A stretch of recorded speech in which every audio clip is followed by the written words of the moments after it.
بسم الله الرحمن الرحيم. الحمد لله رب العالمين، والصلاة والسلام على خير خلق الله محمد وعلى آله وأصحابه الكرام وتابعيهم بإحسان إلى يوم الدين. ربنا أرنا الحق حقا وارزقنا اتباعه، وأرنا الباطل باطلا وارزقنا اجتنابه. ربنا آتنا في الدنيا حسنة وفي الآخرة حسنة وقنا عذاب النار. مانجی مولودی پیغمبریان صلی الله علیه وسلم و ببرکتی مانگا پیروزاوە درسی ئەمڕۆمان بە سێ سەڵەوات لەسەر پیغمبریان صلی الله عليه وسلم دەست پێ ئەکەین و ئەڵێن اللهم صل على سيدنا محمد وعلى آله وصحبه وسلم. اللهم صل على حبيبنا محمد وعلى آله وصحبه وسلم. اللهم صل على شفيعنا محمد وعلى آله وصحبه وسلم تسليما كثيرا أبدا إلى يوم الدين. برزانم لخزمات كتابي نيابي مختصر منهاج القاصدين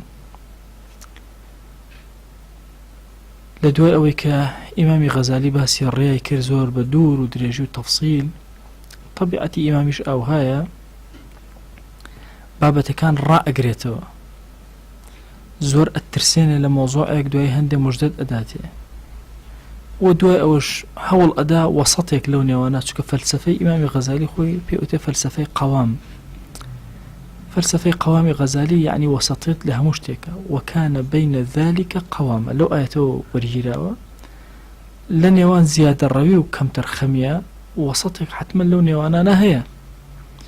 بۆیە ئەبینی کە ئیمام ڕەزا و ڕەحمەتی خۆی لێبێ فەسڵێک بۆ ئێمە باسەکە، ئەفەرمێ کامە دروسە. طبعا بەطبیعەتی ئینسان ئەوە هەندێجار نەشاتاتەوە دروسێ، کام لە نەشاتاتەکان ئەچێتە بابی ڕیاوە کامیان ناچێت. طبیعەتی ئینسان وایە، جاری وە هەیە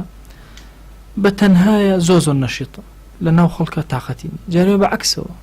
کە بە تەنهایە تااقەتی لە ناو خەڵکە زۆر نەشیتەوە ئەتوانێ ئەوە بکە کارەکانی و باشی ڕاپەڕێنە جێبەجێکە. کامە لەمانە لە ڕێە و کامە لە ڕێیان نییە. ئەفەرمێ فەصل في بيان ما يصح من نشاط العبد بسبب رؤية الخلق. کامەیە ئەو نەشاتانێکەوە دروستە بەهۆی بینینی خەڵکەوە ئەم نەشاتی زیاتر دروستە بێ، وما لا يصح کامەشە کە دروست نییە. ئەفەرمێ وقد يبيت الرجل مع المتهجدين. جاری وای ئینسان ئەچێتە ناو مەجلیسێکەوە یان شەو لە خزمەت کۆمەڵی پیاوی گەورەیە ئەمێنێتەوە، هەمویان ئەصحابی شەو نوێژ و خواناسی و هەتا بەیانی خەریکی ذیکر و ئەورادن. فيصلون أكثر الليل. زۆرینەی شەو خەریکی شەو نوێژن، لە نوێژان ڕکوع لە قیامە لە سوجدان. وعادته قيام الساعة. ئەم بە طبیعەتی خۆی ساعاتی هەساوە بۆ شەو نوێژ، بەس ئێستا کەوتوتە ناو ئەم جەماعەتەوە 4 ساعات 5 ساعات بەخەبەرن، 3 ساعات بەخەبەرن. فيوافقهم. ئەمیش لەگەڵیانە دەست پێ ئەکا وەکو ئەوان ئەکات. ئەو یەصومون، یا بە ڕۆژوو ئەبن. ئەم لەو کاتە عادەتی نییە بە ڕۆژوو، بەڵام ئەبینێ هەمویان بە ڕۆژون ماڵەکە، ئەمیش فەیەصوم بڕێر ئەدا بە ڕۆژوو بێ. وەلەولاهم ئەگەر ئەم جەماعەتەی دەوری نەبوونایە من بەعثە هذا النشاط. ئەم نەشاطی بۆ دروست نەبوو کە بە ڕۆژوو بێ، کە شەو نوێژکە بەهۆی هاوکارەکانیەوە ئەمەی بۆ دروست بوو، بەهۆی ئەم شوێنەی کە بۆی ڕۆشتوو ئەمەی بۆ دروست بوو، بەهۆی ئەم ماڵەوە ئەمەی بۆ دروست بوو. فربما ظن ظان أن هذا رياء. لو ئەچێ کەسێک بێ بڵێ وەڵڵاهی باشە من خۆم لە حەقیقەتە ئەمە ناکەم، ئێستا تومەتە ئەم پیاوە گەورانە ئەمە ئەکەم، ئەمە ڕیایە. وليس كذلك على الإطلاق. أفرمي بهي شوازة أبم شوازة نية بوانية إمام غزالي أفرمي وتصور كأما الريات كردو، بل فيه تفصيل وردكاري زوريت يا أمام، وهو أن كل مؤمن يرغب في عبادة الله تعالى. والله إيمان دارك لم سرزويا زوز الرغبة يا عبداتي خواك. هندي جار تمالي الرقينا دا هندي جار هندي الشبهات هندي الشهوات الرقري ليك أقنا كزني حزنك أنه تواني هموي بروا لسجدة لبردم رب العالمين، قاتش كاني أستور به لقيامة لبردم رب العالمين، بشتي توب شمي للركوع لبردم رب العالمين. كزني حزب منك، ولكن تعوقه العوائق. كومالي ڕێگر ڕێگرەکان ڕێد ناد وتستهويه الغفلة غفلتیش ئینسانیە بەسەریە بە هەوایە ئەبا وای لێ ئەکات کە وردە تەمبەڵی ئەکا هەم لەلایە ڕێگر هەن هەم لەلایە هەوای خۆی ناهێڵن فربما كان مشاهدة الخير غيري سببا لزوال الغفلة واندفاع العوائق هەندێک جار سبحان الله کە کەسێکی تر ئەبینی ئەبەو نەشاتەوە پەردەی غەفڵە لەسەر تۆش لا ئەدرێ ڕێگریەکان لە بەردەمتان نامێنێ تۆش دەستپێ ئەکەی وەکو ئەو کەسە ئەبێتە نەشاط دەرێکی بە قووە دووەتەوە فإن الإنسان إذا كان في منزله تمكن من النوم على فراش وطيء وتمتع بزوجته ئەگەر کەسێ لە ماڵەکەی خۆیەتی جێگایەکی نەرم و جوانی داخسووە و لەگەڵ هاوسەری خۆی ناتوانێ بەڵام لە شوێنێکی غەریبە اندفعت هذه الشواغل مشغولەکەی ناوماڵی لە کۆڵ کەوتووە جارێ لە ڕێوە وحصل له أسباب تبعث على الخير کۆمەڵێ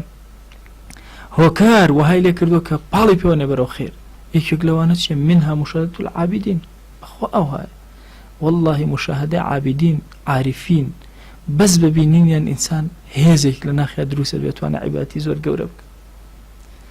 بۆیە ئینسان وا تەسەور نەکا لەو کاتە کە پیاوێکی چاک ئەبینێ و هێزێکی بۆ دروسە بێت لە ناخەوە وا تەسەور کە ئەمە ڕێای توش بووە نەخێر بەڵکو ئەمە بە کولی ئیخلاسەوە بەڵام پەردەی غەفڵەت لە کۆڵی کەوتووە ڕێگریەکانی دەرونی وازیان لێ هێناوە ئەمژ ئەتوانە عەبدایەتی کە بۆیە بە کاملی مەعنا دەسەکا بە عەبدایەتی کردن و خۆناسی و نزیک بوون لە ڕەب العالەمین لەگەڵ ئەو ئەنا دەست پێ ئەکە هەر بە تەبیعەتیش ئەو هەیە یعنی ئینسان وەرە تاقی کەرەوە لەگەڵ کۆمەڵە زۆر خواناسە بچەوە سەفرێک زان تۆ ڕەنگی ئەوە نەگری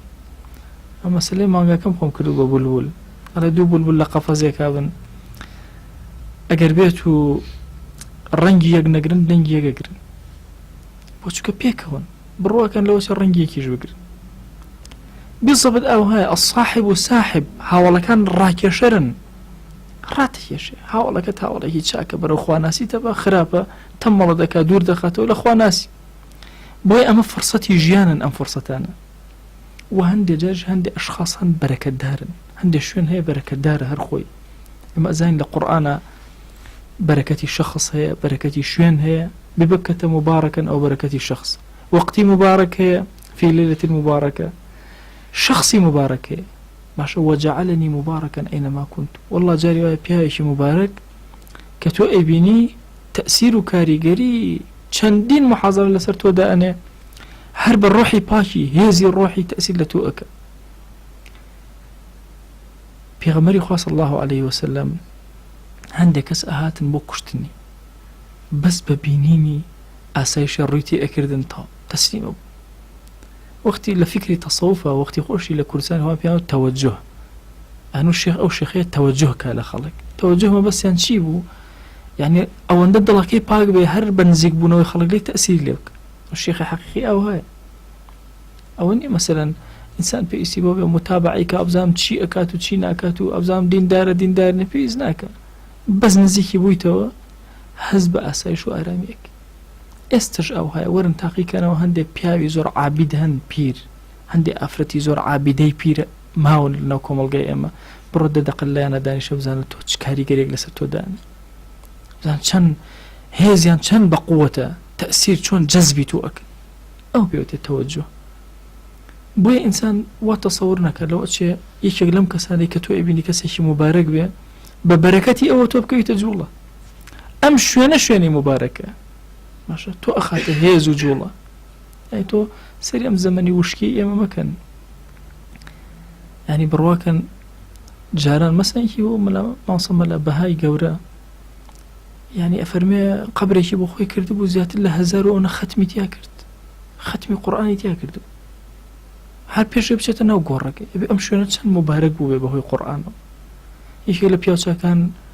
با اولادکانی الله نکن گناه لم جوره ما بکن ام جورم تعمیر کرد دروس کو با قرآن وانا قرآن تي اخوان وانا صلوات يا داو و ام شونه هر اچین ناوی حزب اسایش کی درونی اکی حزک عبادت کی طاع او ناس يتباب الرياء او رحمتي خويا نفحات رحمتي خويا لو شونه هي توجبر خليك عبداتي خو بخم وقد يحصل عليه الصوم في منزله لكثرة المطاعم إنسان جاري لما الله يا أخويا كان ناتواني بالرجل أنواع جوري خواردن وحاز بخلاف غيره والله لما يشترى بأساني أتواني. ففي مثل هذه الأعوال ينتدب الشيطان للصد عن الطاعة. لم شينانا الشيطان محاولك بشيوز الشيوز كان أو عباته بينك يكسر أما إهنة تميشك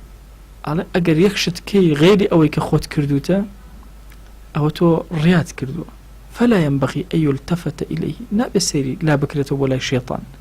وإنما ينبغي أن ينظر إلى قصده الباطن سيري ناوك أم بيو جوانا أبينيه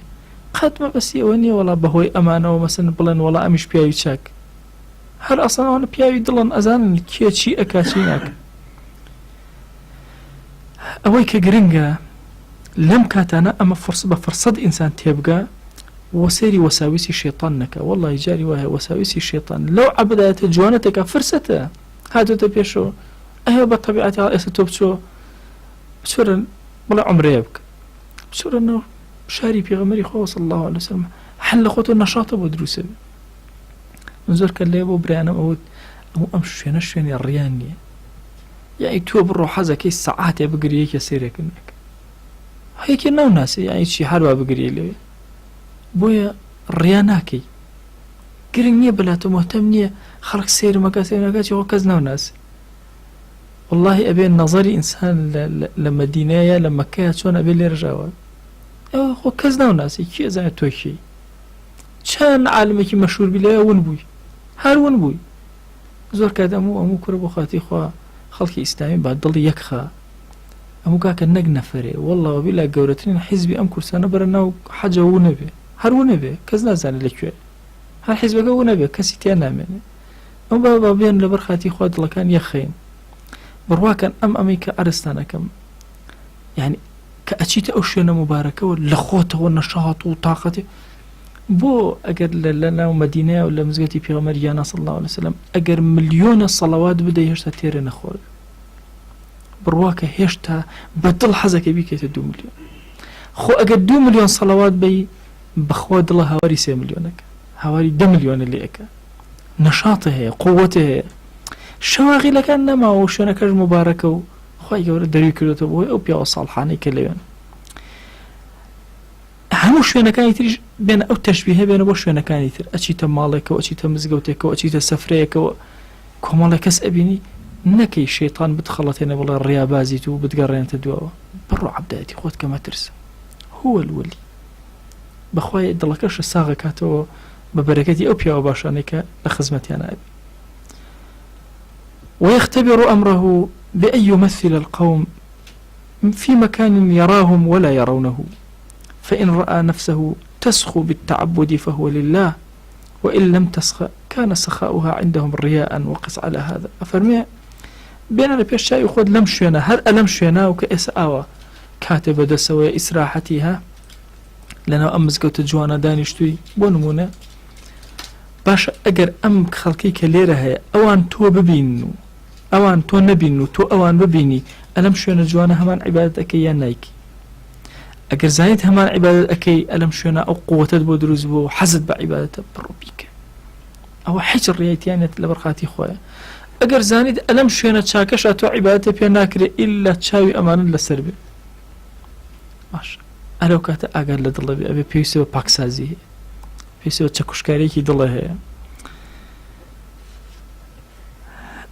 أفرمي فهذه جملة آفات الرياء فكن بحاثا عنها. كوي قشتي الرياء أفرمي آفات كان هم بباس كردي كورة بحاث نالي باحث بقرب بحاث صخي مبالغ يعني زور بقرب دوية الرياء ورد طلع تفتيشك وتفقد نيتك خود دائما بدوها بقرب، فإن الرياء أخفى من دميم النمل. كل الرياء أول ده يعني لتشربي بي ميروليك باشا شاراوتر بيدنكتر أبي زور بوري بدوها بقري. وينبغي للمريد أن يلزم قلبه القناعة بعلم الله في جميع طاعته. بخواء كسي مريدي رقاي هداية أبي ضلي خوي قناعة في بكات كبس خوا بس بوبينينا كان خوا بس والله أو كسيك أيو الرياك اللي بردم خلائقها حكي به جنابي بەس وەرە لەبەر خاتی خوا جێبەجێ کە بزانە ئەم عیبادەتی تۆ لەسەر زمانی خەڵک نییە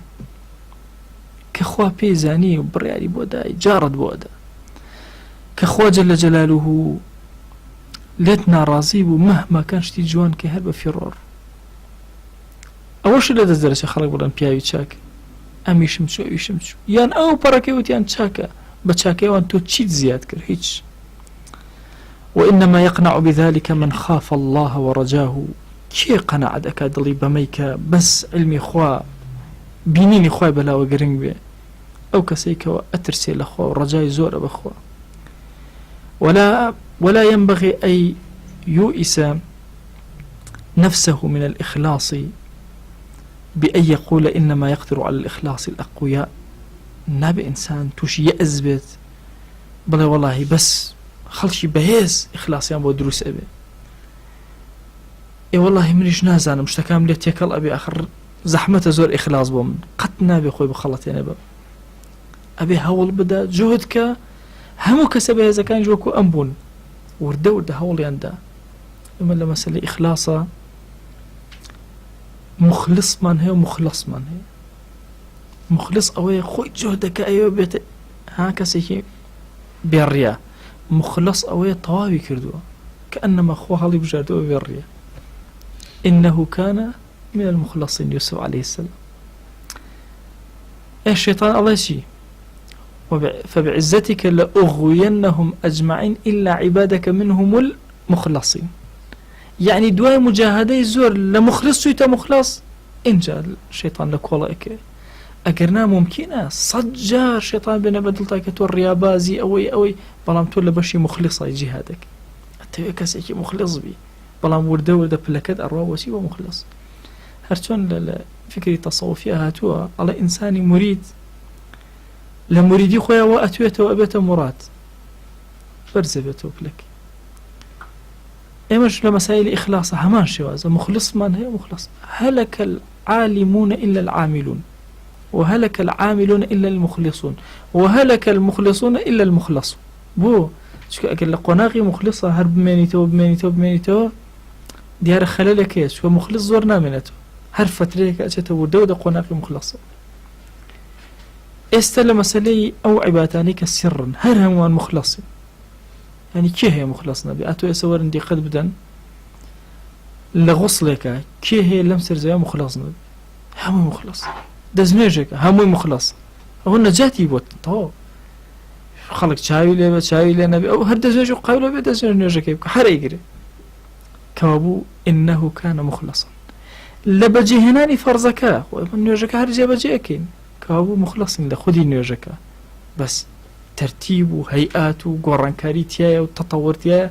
أما كاتبابي أويكا إما لآسي مخلصان وشر لسركن بوي بنا باش مخلص وبشينا سرت خدي الرجوك أجرين خدي الرجوك هم أنت يا مخلص بلام أو بشي كوا إنسان رجوي ضل بقري ضل يبى الرجوع به أو بقات الرتبة مخلصي جرينج كهم لآسي مخلصي أو شر لسرك إبراهيم يكوري أدهام أفرميه معرفة زاند للراهب كوفير بوم بي أوترا سمعان جارك شو مصامعكي جرب شوككي أو وتم تشنك تولم جوراي وتي حفتا صال شي أخوي والله عندي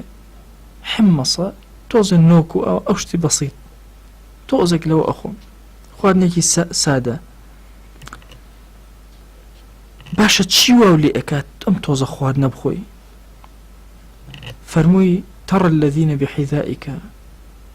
قلت نعم وتي أوانا أبينين كلا آستي بابلين بيلا وكاني تويان بلا إنهم يأتوني في كل سنة يوما واحدا فيزورون الصومعة ويطوفون حولها يعظموني بذلك وتي همو أوي كوام لأكا همو خلقك أبينيان باشا يان سرداني من أكن ومن بقورة دائن أما وام لأكا كخوم بقرم لخواردن نخوم باشا يعني شي يعني خلقك ويلي كردوم فكلما تثاقلت نفسي عن العبادة ذكرتها عزة تلك الساعة همو جاري خليك تم الله بم عبادتنا كم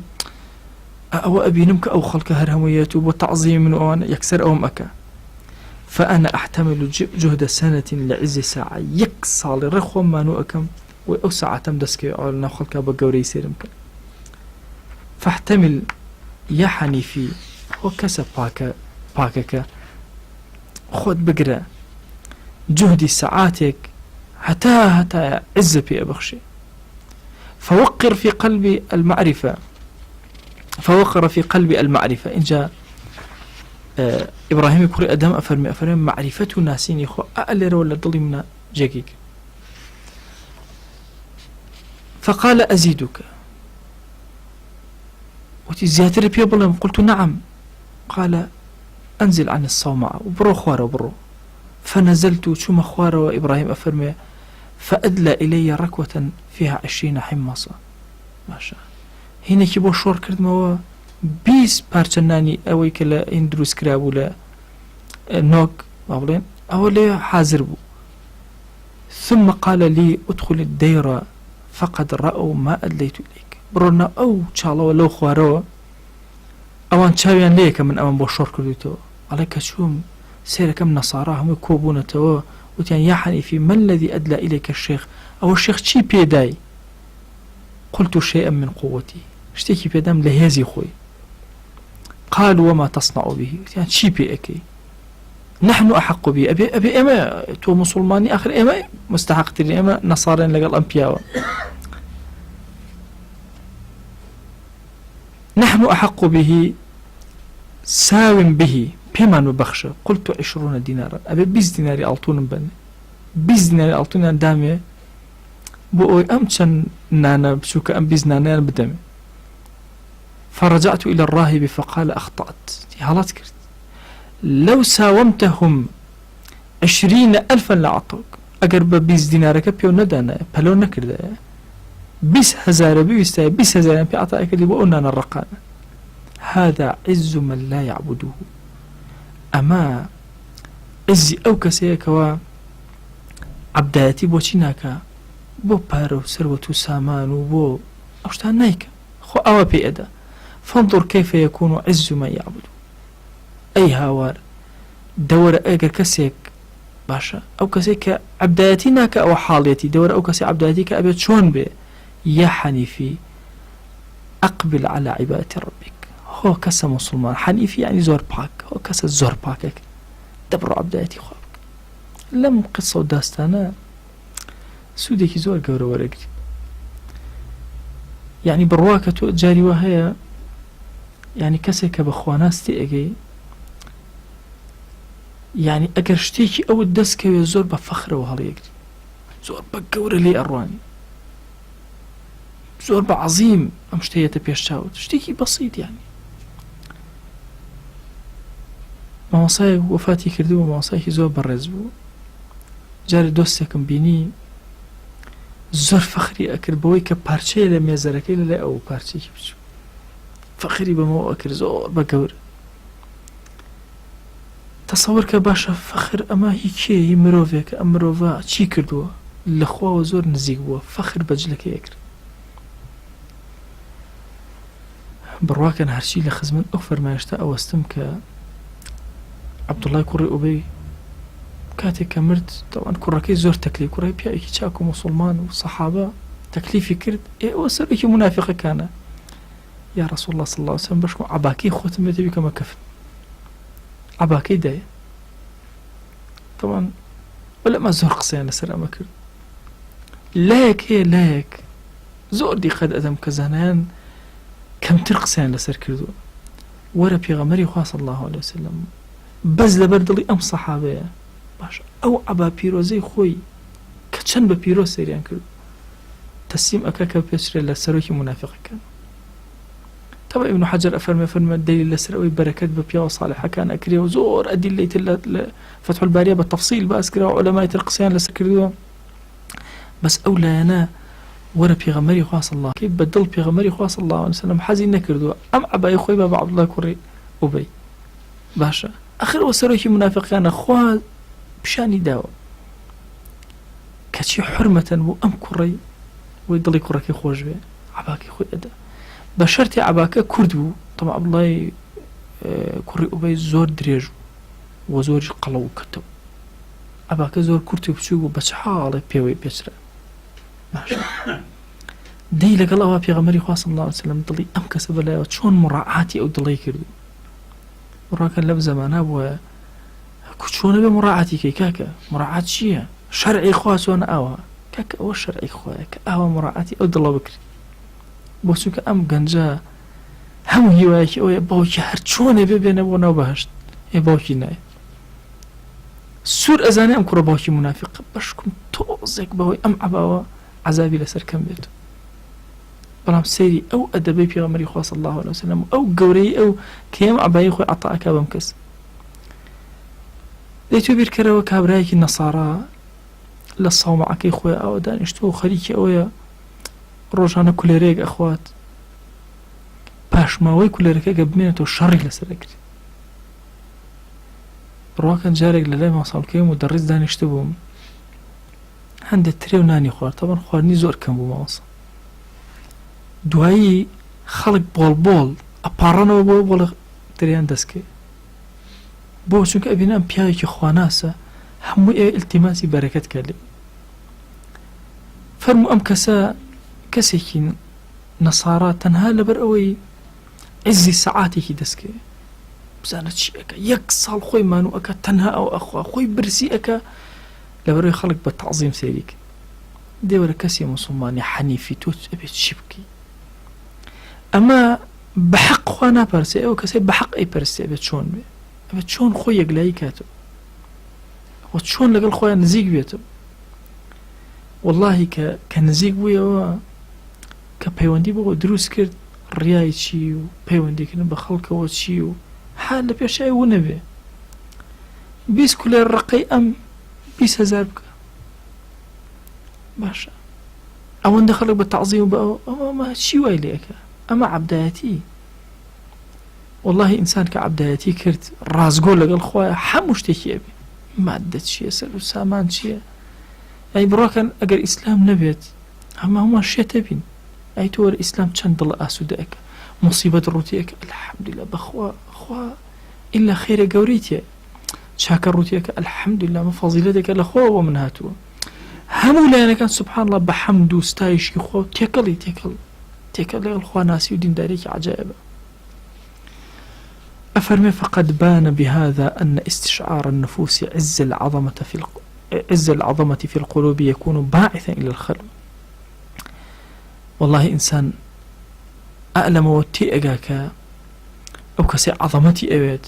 لضلي خلقه أيوة جورة بي أيوة دور كيوتو ولا خلق أيوة دور كيوتو أما آفتي زور جورة علامتي سلامتي ضل أويا كإنسان لقى خلقه برجي باشا لناویانە بێ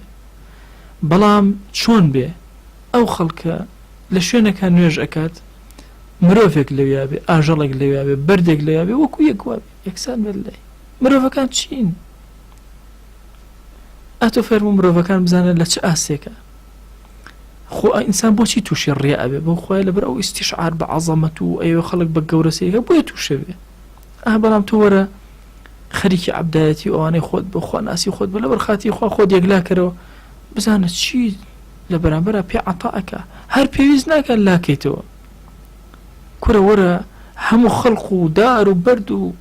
باش ئاژەڵ و هەموو بەرەتەوە یەکسان بێت و خەریکی نوێژی خۆت بە تاعەتی خۆت بە فيكون عمله عمل من ليس على الأرض غيره والله أبي إنسان كردوكي أوابي وابزانه بس أم لسر زوي وعبادة بو خواك أو يترحقيني وسخلك سيري أنك فإذا خطرت خطرات ضعيفة ردها الله أقركم الله خطراتي وردهاد وإنسان أخوي دوري أخاته بمرجع أو وابزانه بس أم هي لسر زوي عبداتي بوك هريك الأيما باستشعار بمبكى أقل لسر زوي أخوة إلهي يكزنا ما سجد بوتو بري وحيد أو كسي سجد بوتو منهم إتسيري أم خلايقاني دورو برنك أو لقل خويا خوي يقلاكاتوا بخوا خوا خلقيشي بو يقلاكات بيزناك إنسان بو أو بيكات عبداتي كان بوي ناو شورت بياك تقول لبر خويا بيكا أقل خويا إرادي وابي هم عالم زانيوتي ئەو لایەنە نقصانە کە ئینسان ڕەبتەکە دروستکە ئیتری کێشە نییە زۆر تەبیعیە کە ڕەبتەکە بۆ دروست بوو هەموو خەڵکی زەمەکەن تۆ بەخیاتان تەسیل لێ ناکە لە ڕاستیە ئێمە لە مەسائیلی ڕیایە کە کۆتا وشەکانمانە لە خزمەت ئەم بابەتەیە ئەبێ زۆر چاوکراوە بین ئەبێ تەفتیشی دڵمانکە ئەبێ بزانین لەکوێ کردەوەکانمان ئیخلاسانە و مخلصانە و مخلصانەیە ئەبێ بزانین چی ئەکەین بۆیە غەزالی فکرێکی هەیە لە مەسەلەی نیەتە ئەڵێ هەر کردە یەکسەر مەچۆ بیکە بوەستە تۆزە بوەستە ئەو وەقفەیە زۆر گرنگە لە حیاتی ئینسانە کەمێ بوەستە بزانە ئەم کردەوە بۆ کی ئەکەیت و لەبەر چی ئەکەی نیەت بێنە نیەت ئەها کەسێک ئەلەوێ ئەکەوێت باشە پەلامار ئەدەم زیندوی کەمەوە لە ئەسنای پەلاماردارەکە خوایە تۆ ئەگەر لێ لەبەر خاتی تۆ بات چێژ وەرگرین لە دنیا زۆر تەبیعی ئەو مزگەوتە پاک ئەکەمەوە تۆزێک ئەوەستم خوایە ئەمە بۆ تۆیە دەرز بە مناڵێک ئەڵێم تۆزێک ئەوەستم خوایە ئەمە بۆ تۆیە ناوەڵات جلەکانی خۆم ڕێکخ هەر ڕێک و تەرتیبیانەکەم مڕەتەبیانەکەم تۆزێک ئەوەستم خوایە ئەم ئیشم لەبەر خاتی تۆیە بۆیە ڕەونەقی کەسی موسڵمان جوان نەخواردن ئەخۆم کەمێک ئەوەستم خوایە قووەتم بدەرێ بەم خواردنە وێ بتوانم باشترین عەبدایەتی بۆ تۆ بکەم هەموو حیاتی ئینسانی موسڵمان بەخوا ئەبێ بەم شێوازە بە خۆی بڕازێنێتەوە قاڵ بێتەوە تا لەعەلە ڕەب العالەمین دەرگاکانی خەیری بەسەراکات خوایە داوا لێ ئەکەین بە ناوی جوانت بە صیفەتی بەرزت بە ئیسمی عەظەمت یا ئەرحەم الراحیمین دڵەکانمان ساغ کەرەوە بۆ خۆت یا ئیلاهی یا ئەکرەم الئەکرەم خوایە هەر خەتەراتێکی خراپ بە دڵمانایە خوایە تۆ خۆت بۆ خۆت ڕەدی کەرەوە یا ڕەب العالەمین خوایە داوا لێ ئەکەین بە ناوی جوانت بە صیفەتی بەرزت بە ئیسمی عەظەمت لە کاتی کردەوەکانمانە خوایە تەنها خۆتمان بێنە لە پێش چاو و عەبدەکان لە پێش چاومان بچوو کەرەوە یا ڕەب العالەمین خوایە هیممەتمان بەرزکە بۆ تاعەت و خواناسی و دینداری و عەبدایەتیت یا ئەکرەم الئەکرەمین پەنا ئەگرین بە تۆ لە تەمەڵی پەنا ئەگرین بە تۆ لە ترسنۆکی پەنا ئەگرین یا ئیلاهی بە تۆ لە گوناهانێک کە بە دڵمانە ئەگوزەرێ پێیان نازانین پەنا ئەگرین بە تۆ لە ڕیا پەنا ئەگرین بە تۆ لەو شیرکەی کەوا زۆر هێواشتر و شاراوەترە لە جێپێکان و چرپەی پێکانی مێرولە یا ئیلاهی خوایە پەنا ئەگرین بە تۆ کە شەریکمان بۆ تۆ قەرار دابێ و زانی بێتمان داوای لێبوردن لێ ئەکەین کە شەریکمان قەرار دابێ و نەمانزانی بێ یا ڕەب العالەمین تو گەورەی خۆت خوایە عەفومان کە بەزەی خۆت بەسەرمانە ببارێنە لێمان خۆش بە یا ڕەب العالەمین خوایە تۆ زۆر بەخشندە و زۆر کەریم ئێمەش زۆر گوناهبار و خەجاڵەتبار و فەقیر هاتوێنتە بەردەم دیوانی کەڕەمی تۆ عەفومان کە یا ئیلاهی بمان بەخشە یا ئیلاهی بەزەی خۆت بەسەرمانە ببارێنە یا ئیلاهی خوای گیان داوات لێ ئەکەین بە گەورەی خۆت گوناهانێ بە ئاشکرا کردومانە عەفومان کە بە پەنهان کردومانە عەفومان کە گوناهانێک کردومانە و پەروەردگارە لە بیرمان چۆتەوە عەفومان کە گوناهانێک کردومانە و تەوبەمان لێ نەکردو عەفومان کە تو گەورەی خۆت خوایە ساغمان کردەوە بۆ دینەکەت یا ڕەب العالەمین نێوچەوانمان بگرە بۆ خەیر نێوچەوانمان بگرە بۆ خەیر یا ئەکرەم الئەکرەمین خۆت پەروەردەمان کە خۆت دروستمان کە خۆت پێمان بگەێنە خۆت تێمان بگەێنە ڕەب العالەمین یا ڕەبی خوای گیان ئێمەی گوناهبار ڕۆژانە گوناهەکان بۆ تۆ بەرزەکەینەوە و چاوەڕوانی لطف و کەڕەمی تۆین یا ئەکرەم الئەکرەمین خوای گیان ئەم ئێوارەی کە کردەوەکانمان بەرزە بێتەوە بۆ لای تۆ باشترین جۆر و باشترین تاعەت و باشترین عەبدایەتی تیاوێ بۆ تۆ یا ئەکرەم الئەکرەمین خوای داوات لێ ئەکەین بە گەورەی خۆت بە کەڕەمی خۆت بە بەزەی خۆت لە گوناهی دایک و باوکمان ببوورە لە گوناهی خزم و کەس و کار و خۆشەویست و عەزیزانمان ببوورە لە گوناهی مامۆستا و قوتابیەکانمان ببوورە هەموو لایەکمان عەفووکە یا ڕەب العالەمین خوای تۆ خۆت ئەزانی ئێمە دنیایە گرفت و کێشەمان هەیە لەم دنیایە خوای گیان هەمویان بەرزەکەینەوە بۆ لای تۆ بەخوا ئێمە فەقیر و تۆ زۆر دەوڵەمەند پێمان عەتاکە پێمان ببەخشە یا ئەکرەم الئەکرەمین خوای پێمان بەخشە یا ڕەب العالەمین خوای داوات لێ ئەکەین بە ناوی جوانت بە صیفەتی بەرزت بە ئیسمی عەظەمت دامان مەزرێن لەسەر خەیر یا ڕەب العالەمین خوای گیان داوار لي أكين لما جي سوا دنجي صلوات كاني إما بفيغمبري خوا صلى الله عليه وسلم بقين خوايا بأندازي جندي كانت صلوات وديداري بيغمبري خوا صلى الله عليه وسلم أنيرين وببارينا بسريا بأندازي هناسي مخلوقات بأندازي قلاي وريوي بايزانت پروردگارا بأندازي نشو نماي درخت كانت خواي جان بأندازي هسارة كانت بأندازي كون كائنات پروردگارا بأندازي قرساي سبحان الله وبحمده صلوات وديداري بيغمبري خوا صلى الله عليه وسلم أنيرين وببارينا بسريا يا أكرم الأكرمين خواي جان صلاوي أمري سيئما بقينا بيغمبري خوا صلى الله عليه وسلم يجيك نوما لخزمتها بين يا أكرم الأكرمين خواهي بمان جرى لو عبداني بيغمبري خوا صلى الله عليه وسلم دليان بيشادك خواهي جان سبارد الله توزايا نابي واخومان خزمك سكارمان رفيق خوشويستان من مامو سوق تابيمان گەنجانی ئەم میلەت و خاک و وڵاتەمان خوای هەر هەمووی سپاردە ئەکەین بە تۆ تو گەورەی خۆت ئیمانمان بپارێزە عاقبەتمان پارێزراوکە تووشی خێرمان کە یا رب العالمین نێوچەوانی ئەم عەبدانت بگرە و بیان خەرە سەر خێر یا ئەکرەم الئەکرەمین یا الله یا ربی یا ئیلاهی لێت ئەپاڕێنەوە لێت ئەلاڵێنەوە ئەی پەروەردگارە بەزەی و کەڕەمی خۆت بەسەرمانە ببارێنە عەفومان کە یا ئیلاهی بەخوا پەروەردگارە حاجەیەکی زۆر زۆرمان هەیە لە دوعاکانە زمانمان کورە لە باسکردنی نازانین چۆن دەری بڕین پەروەردگارە داوا لێ ئەکەین هەر چاکەیە پێغەمبەریان صلی الله عليه وسلم داوای لێ کردووی بە ئێمەشی عەتاکە یا رب العالمین هەر خراپەیە ئەو خۆشەویستەمان پەنای پێگرتووی خوایە ئێمەش پەنا بدە یا رب العالمین خوای گیان ئەم دوعانەمان قبوڵ کە خوای گیان ئەم دوعانەمان قبوڵ کە